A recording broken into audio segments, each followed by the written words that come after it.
Tema kita pada hari ini adalah mengikut Yesus. Soal mengikut Yesus, apakah itu sulit atau mudah? Mudah atau sukar. Jadi kita akan belajar bersama-sama mengenai bagaimana kita mengikut Kristus. Nah, saya akan bacakan dulu firman Tuhan dari Matius pasal yang ke-7 ayat 13 sampai 14. Demikian firman Tuhan dari Matius 7 13 sampai 14. Masuklah melalui pintu yang sesak itu, karena lebarlah pintu dan luaslah jalan yang menuju kebinasaan, dan banyak orang yang masuk melaluinya. Karena sesaklah pintu dan sempitlah jalan yang menuju kepada kehidupan, dan sedikit orang yang mendapatinya. Mari kita berdoa sekali lagi. Tuhan, terima kasih untuk firman-Mu. Biarlah Tuhan mau memberkati kami sehingga Roh Kudus bekerja di dalam hati kami masing-masing. Kami serahkan waktu ini ke dalam tangan Tuhan. Ampunilah semua dosa dan kesalahan kami. Amin. Nah, jadi di dalam kitab Matius pasal 7 ini, melalui kitab Matius pasal 7 ini kita akan belajar mengenai hidup mengikut Tuhan Yesus. Begitu ya. Hidup mengikut Tuhan Yesus itu artinya hidup menjadi murid Tuhan Yesus. Jadi kita dipanggil bukan cuma menjadi orang yang beragama Kristen, tetapi menjadi muridnya Tuhan Yesus sendiri. Nah, murid Tuhan Yesus itu berarti orang yang akan menjadi seperti Tuhan Yesus. Nah, waktu kita melihat daripada ayat ini, ya, kita mesti melihat ayat ini sebagai suatu kesimpulan daripada khotbah di bukit, begitu ya. Jadi, melalui ayat ini kita akan membahas juga tema-tema daripada khotbah di bukit yang akan kita terapkan di dalam hidup kita masing-masing. Jadi ayat ini sebetulnya harus dibahas dari khotbah Yesus dari pasal 5 sampai dengan pasal yang ke-7. Jadi ada poin-poin penting yang akan kita bahas melalui ayat ini yang mengingatkan kita akan pesan Yesus di khotbah di bukit. Nah, di dalam ayat ini dikatakan bahwa mengikut Yesus itu mesti melalui pintu yang sempit. Ya. Mengikut Yesus itu mesti melalui pintu yang sempit. Sempit itu artinya apa ya? Sempit itu ya di dalam bahasa aslinya dan dalam bahasa Indonesia cukup jelas, itu artinya tidak gampang begitu. Penuh kesesakan. Dan kata sempit itu juga berarti dianiaya. Jadi mengikut Yesus itu berarti mengalami banyak kesesakan, mengalami banyak penindasan, bahkan penganiayaan. Nah, yang disebut penganiayaan bukan hanya berarti penganiayaan dalam hal kebebasan beragama atau apa. Penganiayaan di sini adalah segala hal yang menantang iman kita, begitu ya. Segala hal yang membuat kita itu goyah di dalam Tuhan. Mungkin itu masalah kesehatan, masalah ekonomi, dan hal-hal yang lain. Nah, pintu yang sempit ini dikontraskan sama Tuhan dengan jalan yang lebar. Jalan yang lebar, pintu yang lebar itu menunjukkan gaya hidup yang gampang, yang menarik gitu ya, yang populer. Nah, di Alkitab itu menunjukkan kepada kita bahwa justru jalan yang kelihatannya gampang ya, jalan yang kelihatannya banyak orang, jalan yang populer, itu adalah jalan yang malah membawa kepada kebinasaan. Tetapi jalan yang sempit, jalan yang penuh kesukaran, jalan yang penuh penganiayaan, itu malah jalan yang membawa kepada keselamatan, begitu. Jadi cara berpikir Tuhan ini berbeda dengan cara berpikir manusia. Kalau manusia ingin masuk ke dalam hidup yang kekal, itu dia ingin jalannya itu gampang. Hidup enak di bumi, hidup lebih enak di sorga, begitu. Tapi kalau logika Tuhan berbeda, justru ada hidup yang sulit, itu akan membawa hidup yang lebih enak nanti. Tapi kita mesti melewati prosesnya. Dan di dalam prosesnya itu tidak mudah begitu. Jadi kesimpulannya di dalam ayat ini adalah hidup menjadi orang Kristen itu merupakan hidup yang sulit. Ya. Tolong bisa dimatikan. Ya, maaf. Jadi hidup menjadi orang Kristen itu merupakan hidup yang sulit begitu. Melalui jalan yang sempit. Bukan hidup yang enak-enak begitu ya. Nah, kelihatannya kita sebagai orang Kristen itu kita seringkali take for granted ya. Kita seringkali menganggap hidup kita itu sebagai sesuatu yang mudah begitu. Sebagai sesuatu yang gampang. Kita merasa bahwa yang paling penting dalam hidup saya sebagai orang Kristen itu adalah keinginan saya, cita-cita saya, kerinduan saya disupport oleh Tuhan ya. Tuhan membuat keinginan saya itu terlaksana. apa yang saya mau terkabul semua. Jadi hidup saya lancar. Ternyata ini bukan hidup kekristenan yang sesungguhnya gitu. Jadi menjadi seorang Kristen itu pusatnya ya. Pusatnya itu bukan kepada keinginan saya. Pusatnya bukan pada kerinduan saya. Pusatnya bukan pada apa yang saya mau, tapi pusatnya itu sebetulnya kepada kehendak Tuhan itu sendiri. Dan itu memang tidak gampang. Ya. Kita seringkali merasa hidup sebagai orang Kristen itu gampang. Tapi kadang-kadang kalau kita merasa bahwa hidup itu gampang, pusatnya itu bukan Tuhan. Tuhan itu cuman di tepi aja gitu ya. Cuman asisten pribadi kita. Pusatnya itu lebih kepada keinginan saya, kerinduan saya. Nah, tapi kita melihat bahwa hidup mengikut Tuhan itu pusatnya bukan kita. Nah, sampai waktu itu kita merasa bahwa ternyata memang betul bahwa hidup itu merupakan, hidup sebagai orang Kristen itu merupakan hidup yang sulit, yang tidak gampang. Nah, manusia itu seringkali suka hal yang gampang ya. Kita seringkali suka hal yang mudah. Dan suka hal yang mudah itu pada hakikatnya itu sendiri juga tidak sepenuhnya salah begitu ya. Jadi kalau kita mau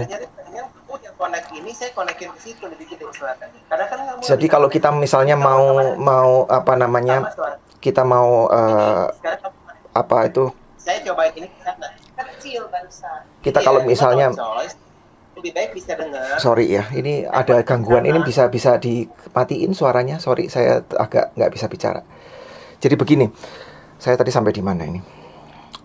Jadi kalau misalnya kita mau pergi ke satu tempat ya, kita mau ke satu tempat, kemudian di satu tempat itu jalannya itu kita mesti milih jalan yang lebih gampang begitu ya, jalan yang lebih singkat, shortcut ibaratnya, itu sesuatu yang wajar sekali.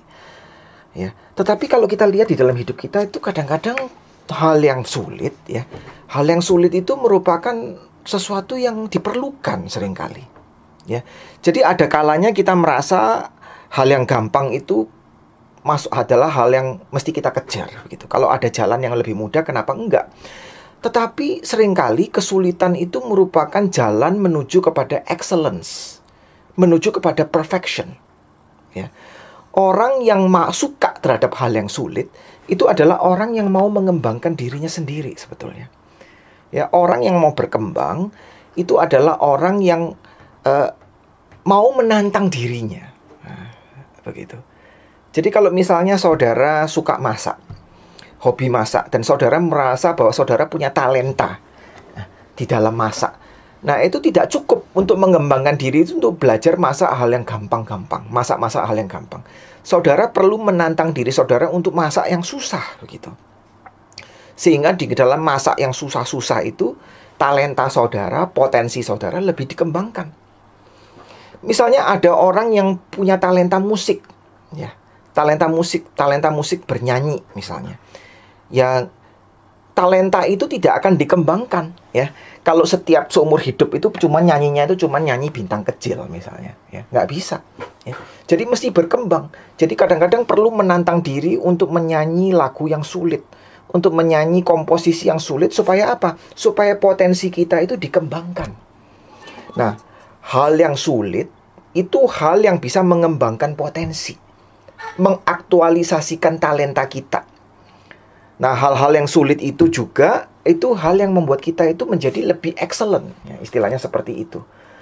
Jadi, salah satu tanda bahwa kita itu memiliki semangat hidup. Ya. Salah satu tanda bahwa hidup kita itu hidup yang bermakna, itu adalah kalau kita itu kepingin untuk menantang diri kita sendiri. Sehingga ada satu orang profesor di Harvard University, ya, namanya John Rawls. Dia bilang, untuk membuat masyarakat itu lebih bahagia, untuk membuat masyarakat itu lebih hidup, ya, pemerintah itu perlu memberikan program-program di mana masyarakat itu bisa menantang diri mereka sendiri. Jadi kemampuan untuk menantang diri, masuk ke dalam adventure atau petualangan, ini malah justru merupakan tanda bahwa orang ini adalah orang yang berbahagia. Orang ini adalah orang yang hidupnya itu nggak biasa begitu. Jadi saya pernah bertemu dengan satu anak yang tidak biasa begitu ya. Waktu saya bilang ke anak ini, kamu sukanya apa? Gitu. Nah, anak-anak zaman sekarang sukanya main game mungkin ya. Anak ini bilang dia suka olahraga, dia suka main-main, tapi dia juga suka problem matematika yang sulit katanya. Ya, dia suka menantang dirinya. Nah, ini saya pikir sesuatu yang bagus ini. Kemauan untuk menantang diri supaya menjadi lebih sempurna. Nah, dulu di Tiongkok ya, ada satu orang jenderal yang terkenal sekali namanya Ma Yuan. Nah, itu zaman dinasti Han waktu itu. Jadi orang ini ya, itu adalah orang yang pintar sekali berbisnis. Sehingga pada waktu umur 30 tahun, dia sudah menjadi orang yang kaya raya. Sudah menjadi konglomerat saudagar. Ya, waktu saya dulu di Amerika ya, ada satu buku ya, satu buku kecil, bagaimana mencari uang sebanyak mungkin di waktu muda supaya kamu pensiun lebih awal. Bukunya itu judulnya seperti itu. Jadi Ma Yuan ini luar biasa. Ini Ma Yuan ini dalam waktu sangat muda sudah bisa pensiun. Ternaknya banyak, uangnya banyak, barangnya banyak. Lalu dia bilang seperti ini ya. Dia bilang, kalau saya kaya seperti ini, punya banyak barang seperti ini, nah saya ini cuma menjadi tukang bersih-bersih, tukang pindah-pindah dari barang saya saja ya. A janitor of my own possessions ya. Itu kalau di dalam bahasa Tionghoa itu shou qian nu, shou qian nu, shou cai nu. Orang yang menjadi budak daripada barang milik sendiri. Dia bilang, ini hidup yang tidak menarik. Nah, kalau ada uang, kasih ke orang lain. Nah, bagi saya sendiri, apa yang harus saya lakukan? Dia bilang, orang seperti saya, ya saya mesti hidup di dalam medan perang. Dan kalau perlu, mayat saya nanti dibungkus pulang di dalam kuda, di atas kuda perang. Dia bilang seperti itu. Hidup menantang diri ya. Jadi ini kalau kita lihat ini satu jiwa yang sebetulnya itu ada sehatnya begitu. Tidak suka terhadap hal-hal yang terlalu gampang, yang terlalu mudah, tapi hidup mau menantang diri untuk masuk ke dalam hal yang lebih sukar. Nah, akhirnya Ma Yuan ini menjadi terkenal sekali dan dia menjadi pahlawan di dalam sejarah Tiongkok. Ya, dia menjadi jenderal terkenal. Orang yang tidak mau menantang diri, orang yang mau menantang dirinya begitu. Nah, ada satu orang lagi yang bernama Chesterton. Ya, Chesterton ini seorang sastrawan Inggris. Ya, dia bilang seperti ini: adventure is inconvenience rightly considered. Inconvenience is adventure wrongly considered. Jadi maksudnya petualangan itu merupakan apa? Merupakan kesulitan yang dimengerti dengan tepat. Jadi kesulitan yang dimengerti dengan tepat itu artinya petualangan. Nah, kesulitan itu artinya apa? Petualangan yang disalahartikan. Jadi seringkali kita melihat kesulitan itu seharusnya adalah sebagai apa? Semacam petualangan begitu. Nah, jadi kesulitan itu ada maknanya ya. Nah, kalau saya simpulkan dari tadi cerita-cerita ini, kesimpulannya, kesulitan yang menantang kita, membuat kita itu lebih membuat kita itu lebih bisa mengembangkan potensi kita dan hal-hal yang lain. Nah, kesimpulannya sekarang apa? Kesimpulannya itu kesulitan itu penting ya. Kesulitan itu penting karena dua hal kesimpulannya. Pertama, kesulitan itu penting karena kesulitan itu menunjukkan kepada kita, mengungkapkan kepada kita dimensi realita yang tersembunyi. Dimensi realita yang baru. Nah, dan yang kedua, kesulitan itu membuat kita itu mentransform diri kita. Self-transformation. Jadi kesimpulannya, kesulitan itu membawa dua hal. Membuka dimensi realita yang baru. Dan kesulitan itu apa? Membuat diri kita itu berubah. Gitu. Self-transformation. Ya. Ada realita yang tersembunyi yang cuma bisa dibuka lewat kesulitan. Dan bukan hanya itu, setelah realita itu dibuka, diri kita itu ditransformasikan. Nah, jadi waktu saya bilang ke anak saya, jadi dia waktu itu misalnya dia kepingin belajar, saya mesti belajar komposisi biola apa ya, piano apa ya. Saya bilang ke dia, kamu mesti coba sesuatu yang sulit. Ya, kalau piano mungkin kamu mau coba komposisi dari Liszt atau Chopin. Kalau violin mungkin Tchaikovsky, ya. Mungkin ada komposer-komposer yang sulit seperti ini. Kenapa? Karena waktu kamu mencoba memainkan komposisi dari mereka yang sulit ini, ya, kamu bisa masuk ke dalam suatu realita yang baru. Ada beauty, hidden beauty in the world. Ya. Jadi kamu bisa lihat ternyata ada suatu keindahan ya, dari musik itu yang terbuka begitu. Yang dulu saya itu tidak tahu. Dan bukan hanya itu, ya, bukan hanya itu. Dari keindahan musik ini saya menjadi berubah. Ya. Waktu saya memainkan komposisi itu dalam biola atau dalam piano, saya sendiri itu berubah. Saya sendiri seolah-olah ditransformasikan oleh keindahan itu, begitu.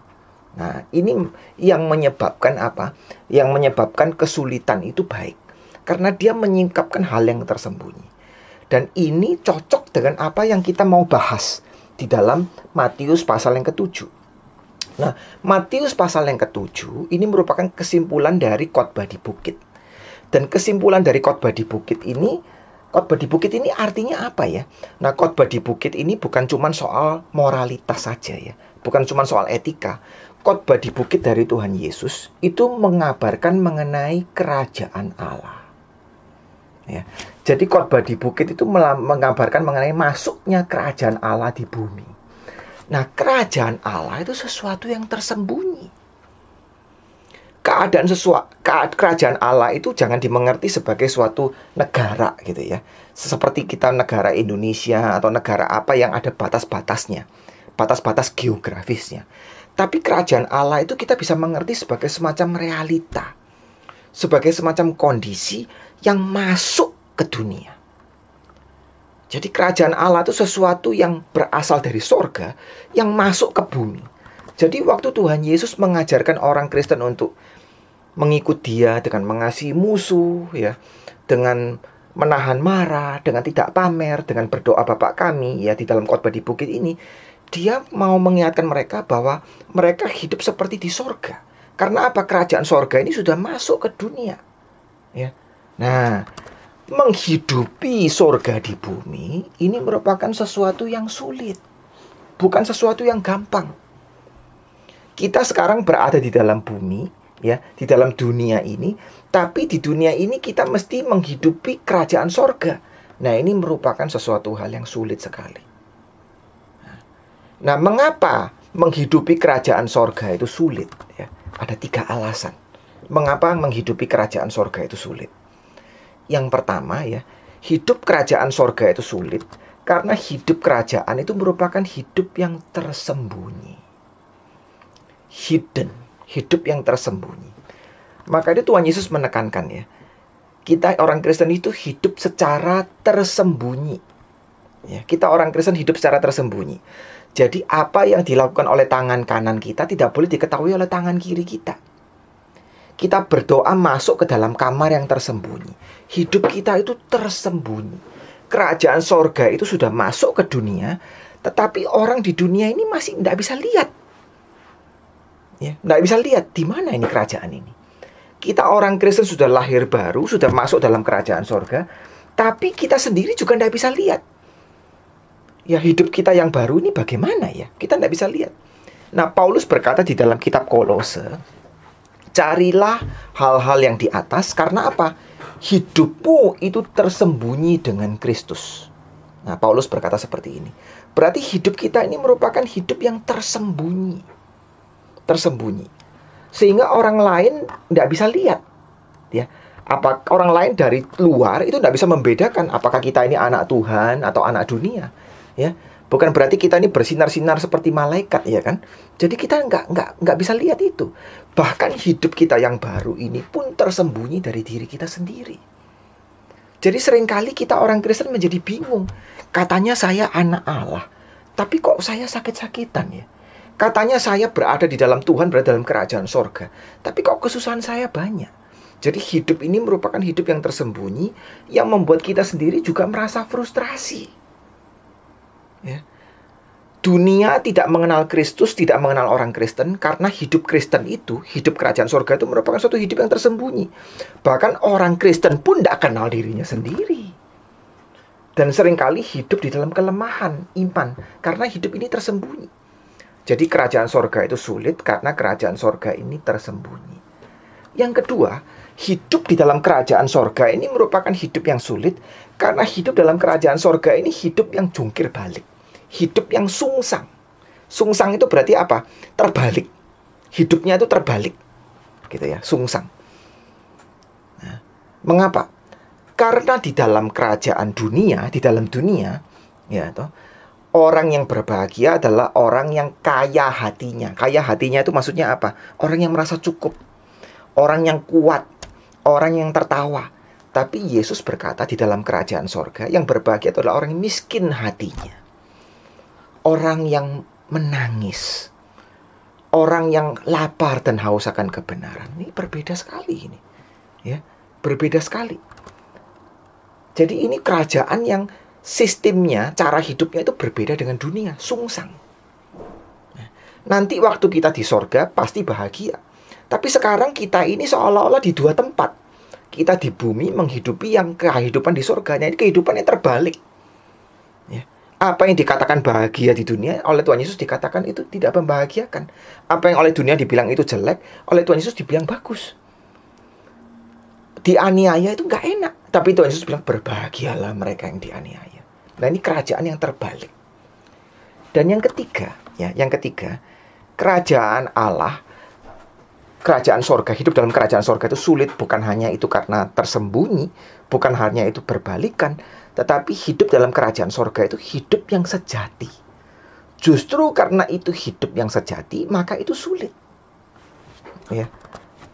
Loh kok aneh? Hidup kok sulit? Bagi kita bilang hidup itu gampang. Nah sebetulnya kalau dari sisi tertentu ya, mati itu gampang, hidup itu lebih sulit. Ya. Kebiasaan yang membawa ke kematian itu gampang kok, nggak perlu diajarin. Contohnya apa? Malas, ya. Makan tanpa batas, tidur-tiduran tanpa gerak, itu gampang kok, nggak perlu diajari, ya, gampang. Cuman kalau hidup seperti ini, malas-malasan, makan tanpa batas, cuman diranjang, ya, ini ya mati lama-lama. Nggak usah lama-lama, cepet-cepet. Ya. Tapi untuk hidup itu nggak gampang. Belajar rajin, belajar mengontrol makanan, gerak badan, mengontrol pikiran, itu nggak gampang. Nggak gampang. Nah, di dalam khotbah di bukit, apa yang diajarkan oleh Tuhan Yesus? Mengasihi musuh, menahan amarah, tidak pamer ke orang lain. Berdoa, tidak khawatir. Itu semua adalah tanda-tanda hidup, tanda-tanda kehidupan yang kekal. Oleh karena itu sulit buat kita. Ya. Kebiasaan yang membawa kepada kebinasaan itu gampang. Itu jalan besar. Tapi kebiasaan yang membawa kepada hidup yang kekal, mengasihi musuh, berdoa, tidak khawatir akan hari esok, itu hal yang sulit. Percaya pada Tuhan di saat ada tantangan, itu hal yang sulit. Nah, jadi hidup kerajaan sorga itu merupakan hidup yang sulit. Ya. Jadi bagaimana supaya hidup ini lebih gampang? Bagaimana hidup dalam kerajaan sorga ini menjadi hidup yang lebih mudah buat kita? Nah, fokus kita itu bukan hanya pada kerajaan sorga, fokus kita itu kepada Allah.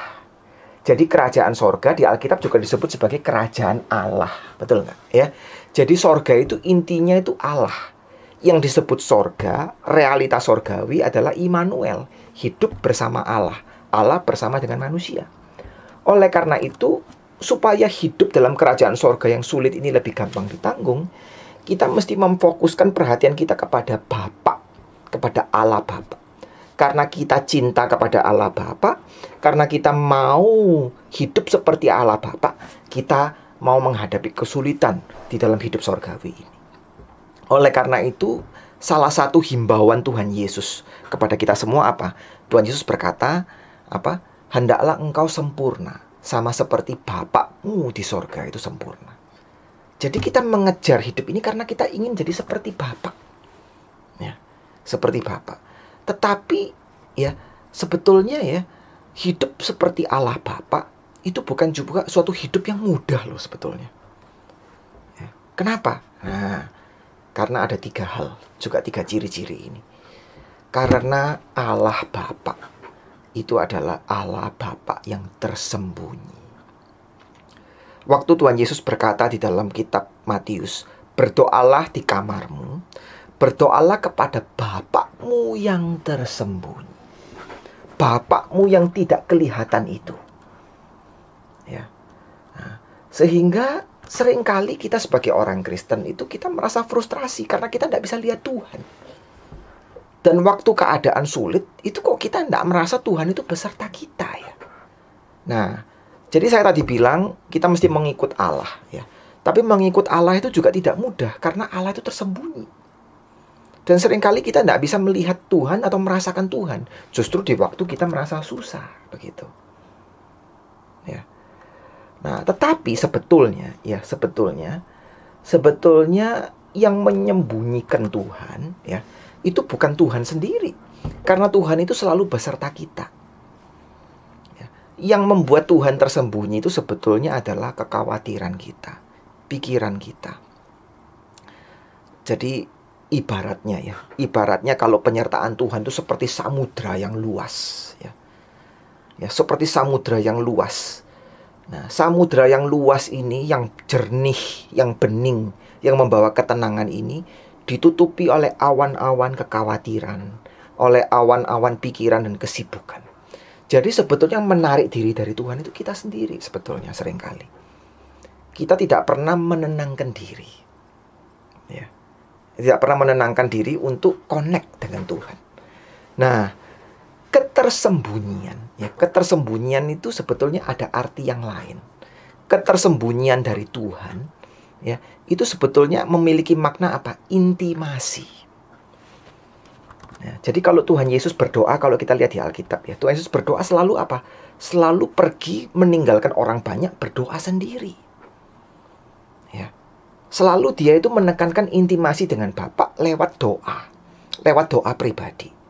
Jadi bukan berarti waktu Tuhan Yesus bilang kamu mesti masuk ke kamarmu, kunci pintu kamar, itu berarti bahwa kita nggak boleh berdoa bersama orang lain. Juga bukan berarti bahwa kita di rumah kita mesti ada ruang doa khusus, ya. Tetapi yang ditekankan oleh Tuhan Yesus adalah berdoa. Itu artinya menjalin intimasi. Nah, suami istri yang menjalin intimasi, ya, atau mereka yang berpacaran, itu mereka nggak suka dilihat orang begitu.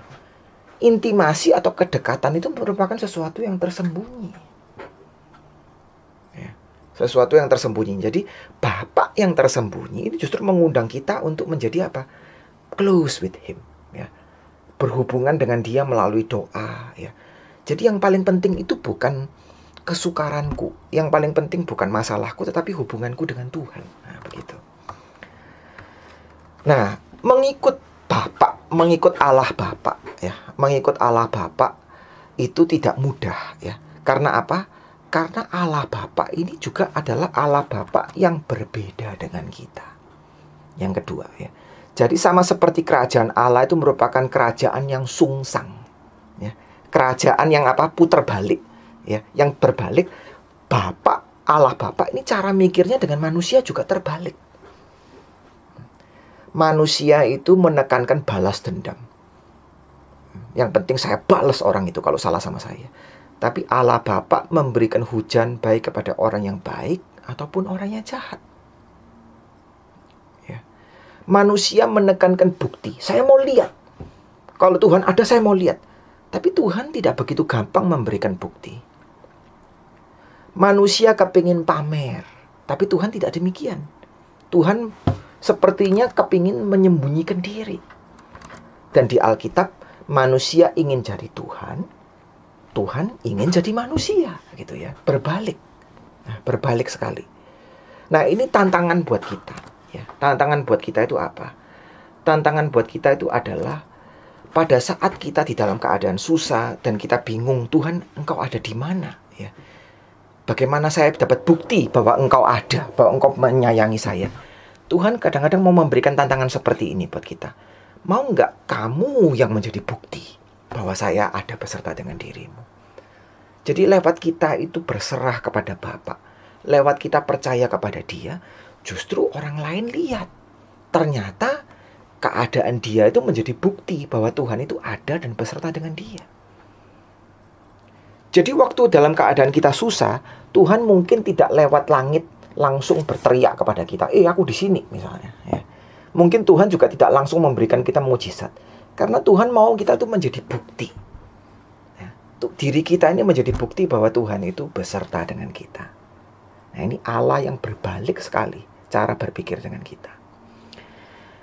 Nah, mengikuti Allah Bapa itu juga menantang, memberikan kesulitan.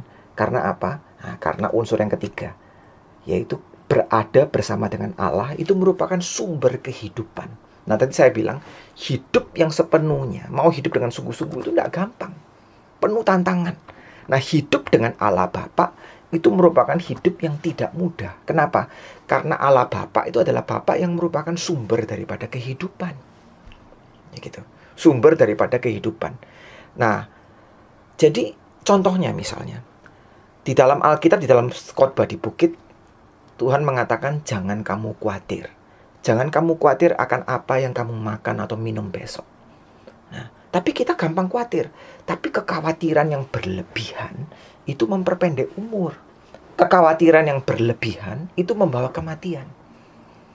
Oleh karena itu kita mesti melihat segala sesuatu dari apa? Dari sudut pandang Tuhan. Jadi apa artinya hidup yang sejati? Hidup yang sejati itu melihat dari sudut pandang Tuhan. Tuhan, di hadapan Tuhan, dari sudut pandang Tuhan, hidup kita semua itu aman. Hidup tempo hari, sekarang, dan yang akan datang, Tuhan bisa lihat semua. Oleh karena itu kita tidak perlu khawatir, karena Tuhan tahu nanti kita akan kemana. Ya, kita nggak perlu khawatir. Karena apa? Karena sudut pandang Tuhan itu besar. Tapi hidup di dunia ini bukan cuma hidup dari sudut pandang Tuhan, hidup dari hati Tuhan. Hati Tuhan itu besar, hati manusia kecil. Oleh karena di dalam hati Tuhan yang besar itu, Tuhan bisa mengasihi semua orang. Orang baik ataupun orang jahat. Tuhan bisa menerima kita, walaupun kita kelemahannya banyak. Nah, hati kita itu kecil. Kita seringkali tidak bisa terima orang lain, bahkan kita tidak bisa terima diri kita. Jadi hidup yang sejati dengan Bapa itu hidup yang melihat segala sesuatu dari sudut pandang mata Bapa, dan hidup yang mempunyai hati dari Bapa. Begitu ya. Jadi saudara lihat, semakin jalannya besar, hatinya semakin kecil. Tapi semakin jalannya sempit, hatinya semakin lega. Karena kita apa? Kita hidup bersama dengan hati Bapa. Ya. Sehingga pada saat kita belajar untuk tidak khawatir, pada saat kita belajar untuk percaya, hati kita itu lega. Percaya di saat keadaan sulit tidak mudah. Tapi kalau kita mau lihat segala sesuatu dari sudut pandang Bapa, ya, kalau kita mau lihat segala sesuatu dari hati Bapa, nah itu akan lebih mudah.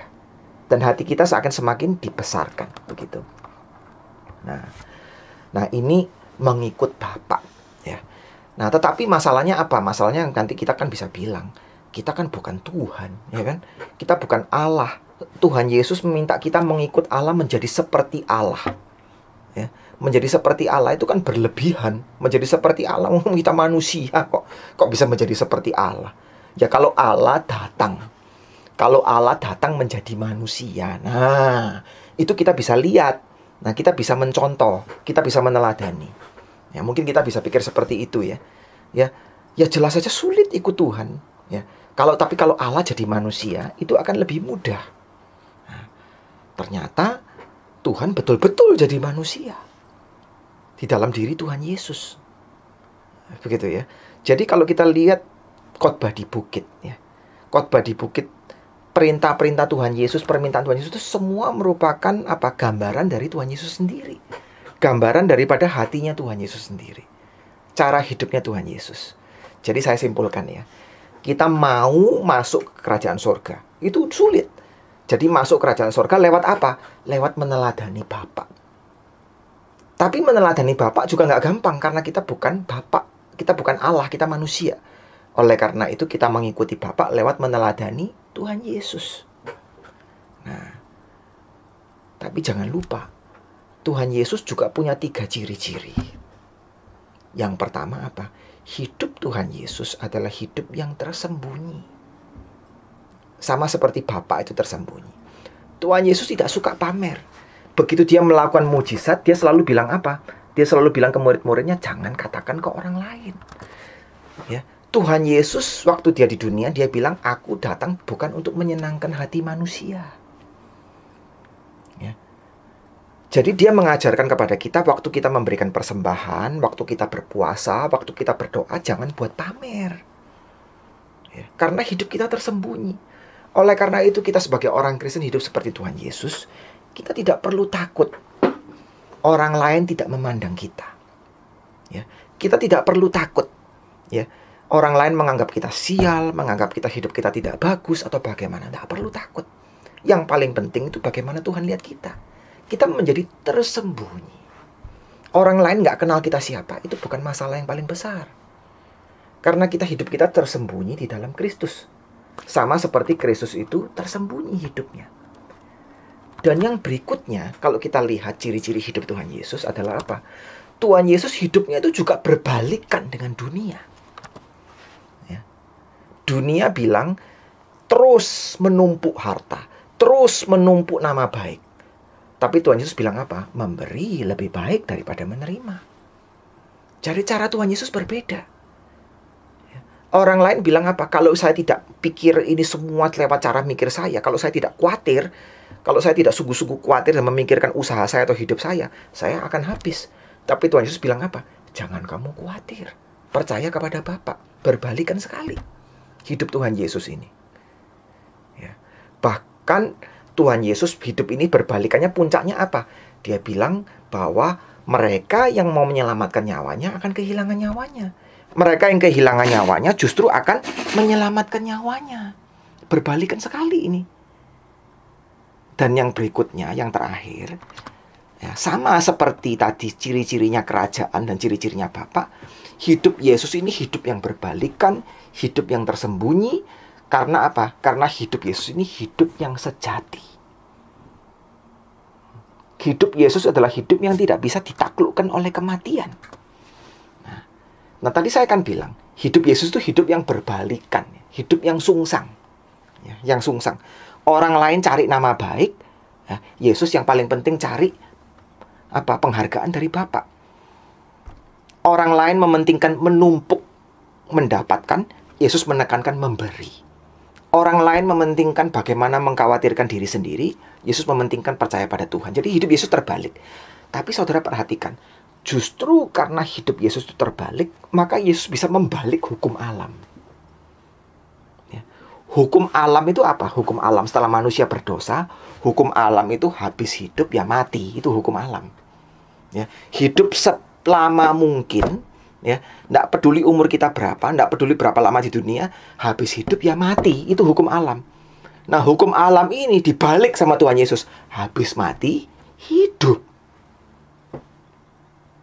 Ya kan? Jadi orang yang memberikan nyawanya untuk aku akan mendapatkan. Ya. Jadi kita yang di dunia ini yang pikir, aduh setengah mati ya, hidup ini setengah mati ya, jadi orang Kristen susah ya, kok hidup saya banyak susah. Jangan lupa. Hidup kita sudah dibalik ini hukumnya. Ya. Ya, yang menyerahkan dirinya akan mendapatkan. Yang mengorbankan akan memperoleh. Nah, ini hidup seperti Tuhan Yesus. Ya. Nah, tadi kan saya bilang, kalau dipanggil hidup seperti Allah Bapa, kan kita bukan Allah. Nah, sekarang kalau dipanggil hidup seperti Tuhan Yesus, kita juga bisa ngomel. Ngomelnya sama. Loh, kita kan bukan Yesus. Ya kan? Kita kan bukan Yesus. Saya bukan Yesus, saya manusia biasa. Ya, saya ibu rumah tangga. Saya cuman pekerja biasa. Saya cuman bisnismen, ya. Saya enggak bisa hidup seperti Tuhan Yesus. Ya, sulit hidup seperti Tuhan Yesus. Hidup yang tersembunyi, berbalikan. Ya, itu sulit. Nah, bagaimana kalau saya dapetin DNA-nya Tuhan Yesus? Kalau saya dapetin jinnya Tuhan Yesus, ya baru dapat DNA-nya Tuhan Yesus atau genetisnya Tuhan Yesus, mungkin saya jadi hidup seperti Tuhan Yesus. Tapi selama saya bukan Tuhan Yesus, ya susah. Begitu. Nah, Tuhan Yesus memberikan DNA-nya kepada kita sebetulnya. Lewat apa? Lewat rohnya Tuhan Yesus. Lewat Roh Kudus. Ya. Jadi, kalau kita merasa hidup kita susah, ya, kita perlu minta Roh Kudus. Ya, ini yang dikatakan di dalam Matius 7 sebetulnya. Mintalah maka akan diberikan kepadamu. Kalau di dalam Injil Lukas, sebetulnya mintalah maka akan diberikan kepadamu. Ini minta apa? Minta Roh Kudus. Ya. Minta Roh Kudus memenuhi diri kita, menolong kita supaya kita hidup seperti Tuhan Yesus. Nah, begitu. Nah, oke. Sekarang saya simpulkan ya. Ya. Jadi saya simpulkan. Nah, kalau saya mau simpulkan ke saudara, ya, kalau saya simpulkan ke saudara, ini ada double 3 in 1, ya, double 3 in 1. Ya, kayak sampo aja ya, 3 in 1 ya. Shampoo biasanya 2 in 1 ya, bukan 3 in 1 ya. Ya, jadi double 3 in 1. 3 in 1 yang pertama apa? Ya, saudara lihat ciri-ciri dari kerajaan sorga, ciri-ciri dari Allah Bapa, dari Tuhan Yesus itu sama. Tersembunyi, ketersembunyian. Bukan cuma ketersembunyian, apalagi keterbalikan. Hidup yang berbeda. dan apalagi hidup yang sejati. Nah, 3 hal ini yang membuat hidup Kristen itu sepertinya sulit, begitu ya. Ketersembunyian. Jadi seringkali iman kita sendiri goyang, karena kita nggak bisa lihat hidup kita sendiri. Pekerjaan Tuhan itu masih tersembunyi di dunia ini sekarang. Yesus belum datang kembali. Bukan cuma itu, kita dituntut untuk hidup secara terbalik. Nah, itu sulit. Dan berikutnya, kebiasaan kita adalah kebiasaan yang membawa kepada kebinasaan. Untuk melatih diri untuk hidup secara sorgawi, itu juga tidak mudah. Nah, itu hidup yang tersembunyi, berbalik, tapi merupakan hidup yang sejati. Nah, ini ciri-cirinya hidup orang Kristen. Tapi hal yang sulit ini, sebetulnya 3 hal ini, yaitu 3 in 1 yang pertama ya, itu mengajarkan kepada kita 3 in 1 yang kedua. 3 in 1 yang kedua itu apa? Hidup seperti ini adalah hidup supaya kita menjadi seperti Bapa. Ya. Sempurna seperti Bapa adalah sempurna. Lewat apa? Meneladani anak, sang anak, yaitu Tuhan Yesus. Di dalam bantuan siapa? Di dalam bantuan Roh Kudus. Nah, ini Allah Tritunggal. Jadi double 3 in 1. Hidup yang tersembunyi, yang sungsang. Ya, hidup yang sejati ini dihidupi dengan cara apa? Dengan cara kita mau meneladani Bapa. Kita mau menjadi seperti Bapa lewat meneladani anak in the power of the Spirit, di dalam kekuatan daripada Roh Kudus. Nah, itu yang mau kita sungguh-sungguh lakukan. Nah, ya, mau sungguh-sungguh lakukan. Nah, kalau saudara melakukan ini di dalam kesulitan ini, maka saudara akan lihat. Ya, saudara akan lihat sama seperti ini ya, sama seperti tadi perumpamaan saya soal belajar musik. Ada realita yang disingkapkan. Kerajaan sorga yang tersembunyi itu di dalam hidup saudara-saudara masing-masing itu mulai disingkapkan. Saudara mulai bisa melihat indahnya hidup di dalam Tuhan Yesus. Saudara bisa melihat indahnya hidup berbeda dengan orang lain. Dan bukan cuma realita yang disingkapkan, tapi saudara juga dirubah. Nah, tadi saya kan bilang, kesulitan itu membawa apa? Penyingkapan dari realita dan transformasi diri. Kerajaan yang tersembunyi itu terbuka buat kita. Dan diri kita itu ditransformasikan menjadi seperti Tuhan Yesus. Nah, begitu. Nah, sekarang itu saya memberikan kepada saudara yang terakhir ya, terakhir sebagai penutup ya. Saya memberikan kepada saudara 3 PR ya, 3 PR. Ya. Ini 3 kan gampang diingat ya. Tadi 3 tersembunyi, terbalik, hidup. 3 kepada Bapa melalui anak di dalam Roh Kudus. Nah, sekarang yang terakhir juga 3 ya. 3 itu adalah saya minta saudara pertama di dalam kesulitan, tertekan, kesibukan ya. Di dalam kesibukan. Nah, ya di dalam kesibukan coba ya. Saudara melihat kesibukan, kesulitan semua ini sebagai semacam awan-awan kecil yang menutupi samudra raya. Samudra ini adalah Allah sendiri. Jadi saudara di dalam kesibukan atau kesumpekan, di dalam ketertekanan seperti itu, kembalilah kepada Bapakmu yang tersembunyi. Saudara harus sering berdoa, merenungkan diri. Tuhan, ini aku lagi khawatir. Tuhan, ini aku lagi sedih. Tuhan, ini aku lagi sibuk. Tapi jangan sampai kesibukanku, kesedihanku, kekhawatiranku menyembunyikan Tuhan dari diriku sendiri. Jadi kita mau masuk ke dalam keintiman bersama dengan Bapa. Ada satu orang rohaniman yang pernah bilang seperti ini. Keintiman bersama dengan Bapa, ketersembunyian dengan Bapa itu artinya apa? Seolah-olah di dunia ini yang hidup cuma saya dan Bapa. Jadi bukan artinya kita nggak peduli orang lain, tapi hal-hal yang lain itu tidak lagi terlalu mengusik kita. Nah, begitu. Itu yang pertama ya. Coba saudara mendisiplinkan diri tiap hari, pagi atau malam, Tuhan, atau waktu siang juga boleh, setiap saat. Tuhan, mungkin aku ini terlalu preoccupied with my own activities, dengan aktivitasku, dengan kesibukanku, dengan kesusahanku, sehingga aku menyembunyikan diri dari Tuhan. Begitu. Nah, ini yang pertama, ya, PR yang pertama. Nah, PR yang kedua, ya. Apa yang menjadi kerinduan kita yang paling besar? Yang menjadi kerinduan kita yang paling besar. Maukah kita hidup seperti Tuhan Yesus? Ya, hidup yang tersembunyi. Maksudnya tersembunyi itu bukan berarti kita hidup jadi pertapa ya. Tapi hidup beriman di tengah-tengah ketidakpengertian. Tetap percaya walaupun tidak dihargai orang lain. Hidup berbalik, atau sebetulnya yang kita kejar itu cuman kebahagiaan kita secara pribadi. Nah, kita di dunia ini, hidup kita di dunia ini adalah hidup yang lagi di dalam ujian ya. Di dalam keadaan kita ini sekolah ya. Dipersiapkan untuk hidup di sorga. Oleh karena itu, apa yang paling kita kejar? Ya, sebetulnya yang paling penting bukan masalah saya dibereskan. Nah, itu bonusnya memang. Tapi yang paling penting itu kita mau nggak belajar. Lewat semua ini kita jadi seperti Tuhan Yesus. Nah, itu yang kita renungkan ya, yang kedua. Dan yang terakhir, yang ketiga, coba di saat saudara bingung mesti minta apa ke Tuhan. Ya, di saat kadang-kadang kita tuh sumpek, ya, kita kadang-kadang stres, mintalah hal yang paling penting. Minta Tuhan memberikan kita Roh Kudus. Supaya Roh Kudus itu memenuhi kita, sehingga membuat beban yang berat ini menjadi mudah ditanggung. Jadi Alkitab mengatakan satu sisi hidup sebagai orang Kristen itu sulit ya. Tapi sisi lain itu sebetulnya juga mudah. Kuk yang kupasang itu ringan, ikutlah aku. Karena apa? Karena Allah beserta kita melalui Roh Kudus. Minta Roh Kudus. Ya, kita jarang sekali minta Roh Kudus itu lebih memenuhi kita, menolong kita. Ya, jadi 3 PR tadi ya. 3 PR itu adalah kita mau memeriksa diri supaya stres kita dan kekhawatiran kita tidak menutupi kehadiran Bapa yang selalu bersama kita.